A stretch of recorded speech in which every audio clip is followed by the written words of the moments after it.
This contribution is based on a short extract from my master's dissertation that I submitted during 2016. St Gregory of Nyssa writes at length about the mystical encounter of God that comes to us via Ascent. Basing his work on both the Hellenistic philosophy of his time and the writings of the previous theologians, St Gregory asserts that the soul is capable of ascending a ladder or mountain towards God, made possible and empowered by Christ.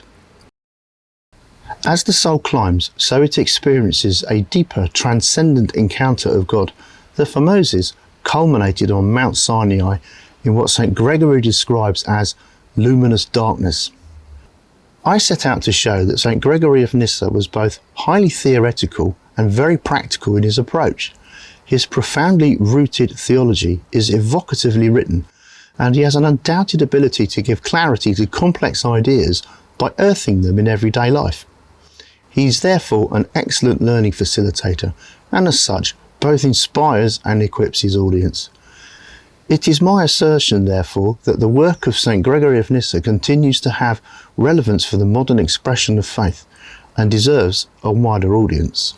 Having been around evangelical Protestant churches in the United Kingdom for some 30 years, I came to theology somewhat late in life. At this stage in my walk of faith, I was well and truly pressed up against my own impenetrable Christian wall of encounter malfunction and intellectual incoherence. It was while doing my master's that I was introduced to Orthodoxy, about which I knew next to nothing, and specifically to St Gregory of Nyssa, of whom I'd never even heard. I like to think that I was in a somewhat similar place to one Caesarius, probably a trainee monk, who asked the saint to trace in outline what the perfect life is. The response to this question is the seminal book, The Life of Moses. As I patiently waited, sitting in Moorfield's Eye Hospital casualty department, nursing a fireworks speck that had fallen into my eye the previous evening at a display, I passed the time with the first reading of The Life of Moses. Some parts of this were moderately inspiring. Other sections completely and irrevocably gripped me. Over time, as I studied St Gregory of Nyssa, these passages integrated themselves into what can only be described as a new spiritual operating system. In the true meaning of the word epektasis, a whole new vista opened up before me, and I was hooked. St Gregory of Nyssa has given me a new way to see. For my master's dissertation, I set out to see how St Gregory of Nyssa nurtured the pursuit of mystical encounter through a theology and practice of Ascent. I based this work on the mystical writings of the Life of Moses, and a more practically based writing in the Homilies on the Beatitudes, which St Gregory wrote earlier in his life when he seemed to be less mystically inclined. This paper will focus on a few key points describing the saint's understanding of the mystical encounter based upon the Life of Moses.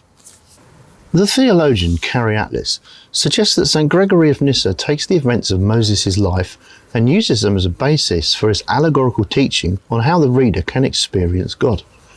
Gelgen adds that for St Gregory of Nyssa, Moses acts as an example of the soul which ascends to God, and that St Gregory of Nyssa uses Moses as a teaching aid in order to raise hope and expectation within the disciple. Firmly grounded, St Gregory of Nyssa himself states that ascent is a difficult process and that the majority of people scarcely reach the base of the mountain of the knowledge of God. Towards the end of Moses, however, he sums up by employing a considerably more encouraging style, concluding that he has traced in outline, like a pattern of beauty, the life of the great Moses, so that each one of us may copy the image of beauty which Moses demonstrates.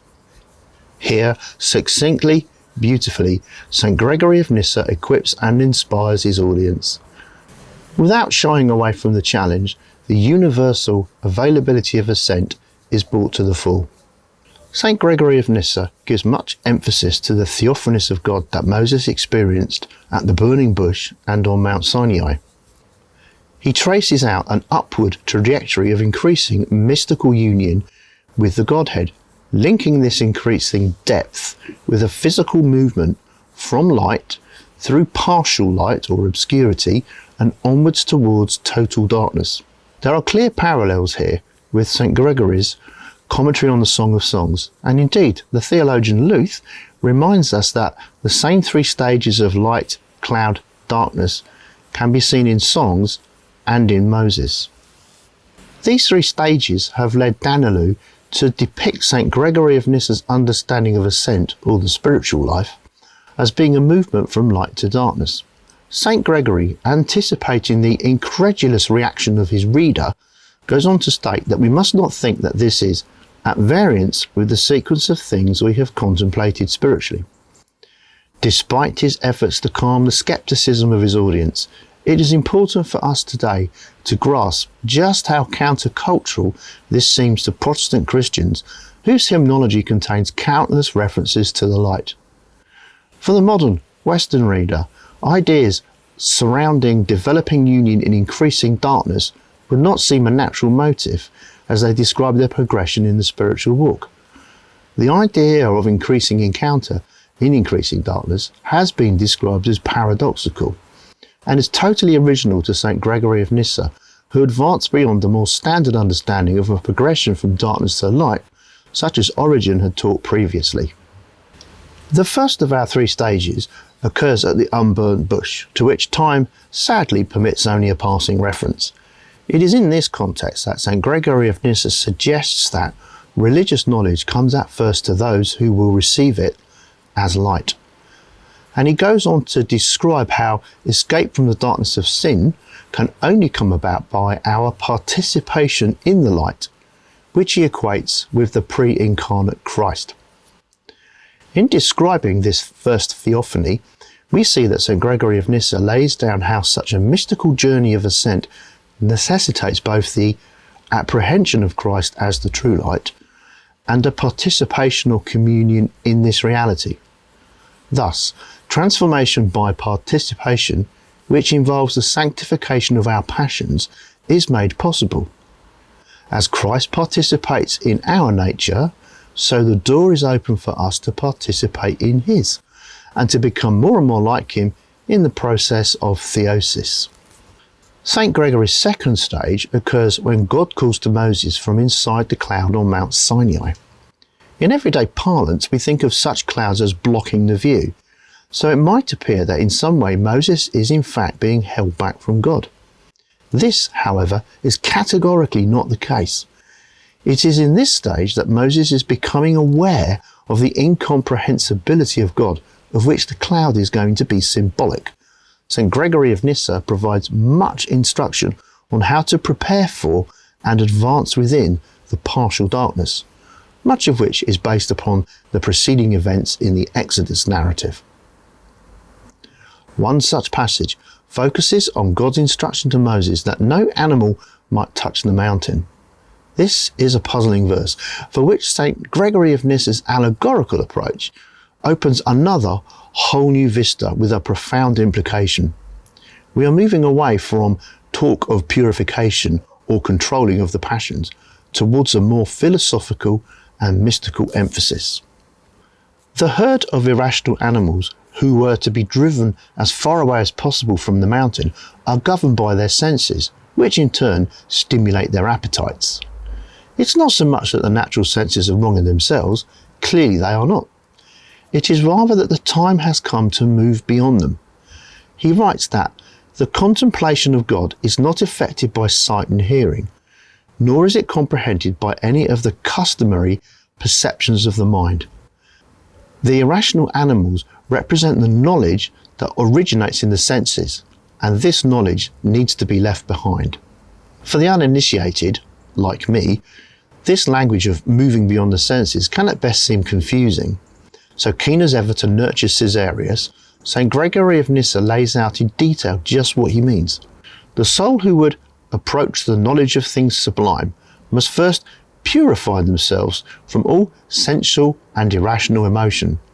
Yet even this language is open to misinterpretation, since the modern focus of Western ideas regarding sensuality and sexuality is not what is being said here. Rather, the saint is saying that our natural reliance on our senses, sight, hearing, touch, and so forth, are not in themselves sufficient to progress in ascent. This break with the dependence on the senses leads to a growing awareness of the incomprehensibility of God, and an understanding that the rational and discursive mind is of less value now. In fact, to ascend further, the soul must break away from the attempt to understand God using these natural facilities or any prior learning to which it is naturally welded. Knowledge of God, writes Carrie Atlas, paradoxically transcends both the senses and the intellect. The mode of knowing is developing beyond the senses and into the realm of the mystical. St Gregory is not saying that rational thinking about the divine was to be avoided. Clearly this is not the case given the nature of his writings. What he is saying, however, is that it has limitations, and therefore the soul must detach itself from the senses and the intellect if it wishes to progress. This is to be expected given that St Gregory of Nyssa has previously developed a clear ontological distinction between the created and uncreated orders, whereby the infinite is unknowable in its essence to the created. Thus we begin to move into the experience of God's immanence in a way that transcends our understanding. As Moses rose higher up the mountain in response to God's call, so he approached and entered gradually into the darkness of the cloud. He is moving towards a formidably more immediate and intense sense of the presence of God, and the understanding of just how unable the human mind is to grasp the essence of God. Everything that is observed, he writes, not only what the senses comprehend, but also what the intelligence thinks it sees, is left behind. Here is the true knowledge that the soul has sought, which is the seeing that consists in not seeing, because that which is sought transcends all knowledge and is separated on all sides by incomprehensibility as a kind of darkness. St Gregory of Nyssa describes this as a penetration into the luminous darkness. This discovery is an advance for Moses because, being aware of the limits of his perception and his rational mind, he is now able to move beyond them. Thus, St Gregory's use of the phrase, seeing that is not seeing, describes that there is a level of knowing that goes beyond the rational and moves into the realm of the nous, the organ of mystical union, by which we perceive the good and receive illumination by the way of intuition. Thus, St Gregory of Nyssa is using mystical, apophatic theology and language to press home the point to his reader that the third level of ascent is indeed available, and gives some understanding of both what is involved and specifically what is not being said about God.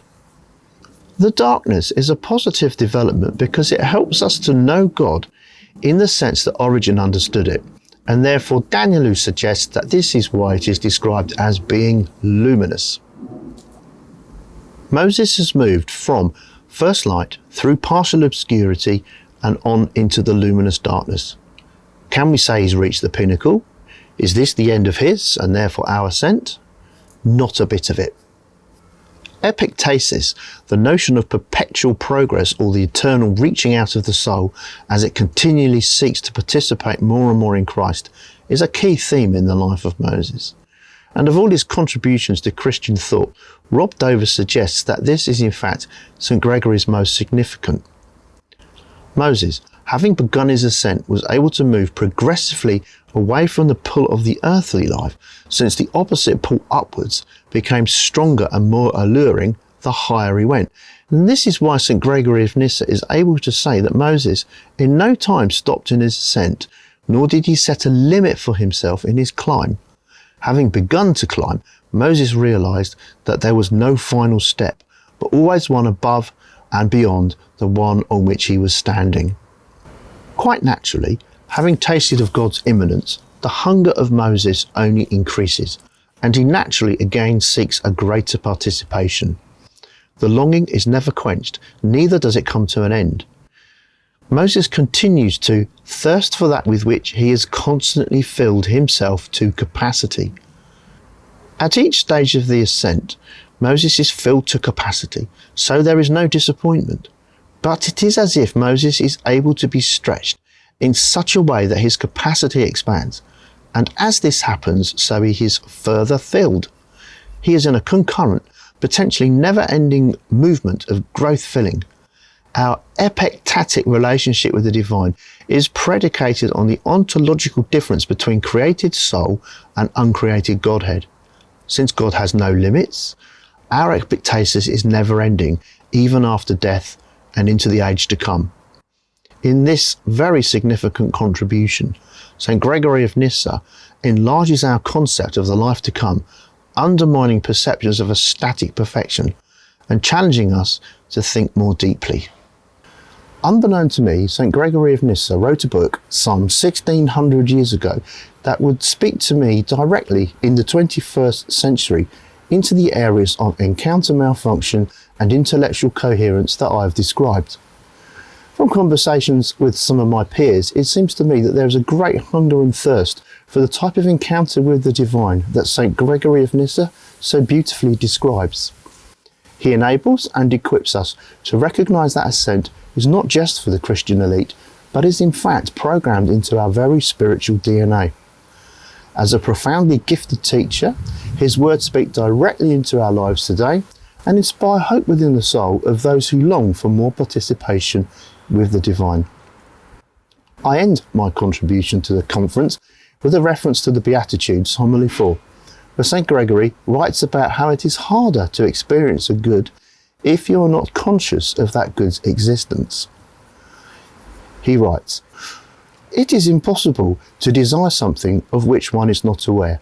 Our nature is slow to be moved towards what it does not know, unless by hearing or sight it first conceive some idea of the desirable object."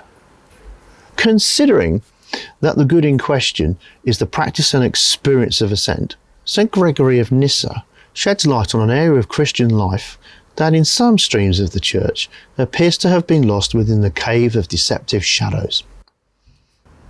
The reader's conception of the encounter with the divine is greatly enlarged by their engagement with the life of Moses, and their expectation raised by St Gregory's insightful teaching, lovingly delivered with absolute clarity.